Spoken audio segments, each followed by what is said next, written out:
एउटा सांसदले पनि संसद भवनमा आवाज उठाउनु भएन, एकजना नेता महिला नेत्रीले पनि आवाज उठाउनु भएन। त्यसको मलाई एकदमै दुःख लाग्छ, त्यसको मलाई एकदमै दुःख छ मलाई। किनभने एउटा महिला बाँकेबाट एउटा महिला आफ्नो अस्तित्व आफ्नो इज्जतको लागि लडिरहँदाखेरि लास भएर ढलिरहँदाखेरि पनि बाँकेबाट नेपालगञ्जबाट कसैले पनि आवाज उठाइदिएन। किन? के म यो बाँके क्षेत्र कि म महिला होइन, म बाँकेकी चेली होइन र? के म बाँके जिल्ला कि म नारी नै होइन र? त्यो चाहिँ मलाई एकदमै दुःख छ। ठिक छ, तपाईँहरूले उठाउनु भएन, किन उठाउनु भएन त्यो तपाईँहरूको आफ्नो कारण होला होइन।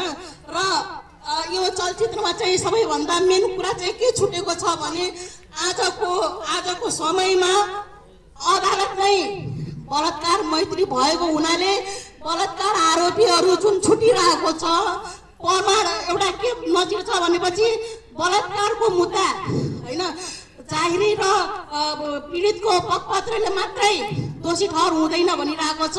हो, पीडितको पक्षपत्र र जाहेरीले मात्रै दोषी हुँदैन, वारदात घटनास्थलमा जुन जुन प्रमाणहरू भेटिएको छ त्यसले त प्रमाणित हुन्छ नि, हुँदैन र? त्यसले पनि प्रमाणित हुन्छ। तर अदालतले बलात्कार मैत्री भइदिएपछि पीडितले न्याय पाउनु त कहाँ पीडितलाई थप पीडा भइदिरहेको हुन्छ र पीडितलाई भित्रभित्र मर्न बाध्य बनाइरहेको हुन्छ र यसलाई पनि नजर गरियोस् भन्न चाहन्छु म। हस्, धन्यवाद।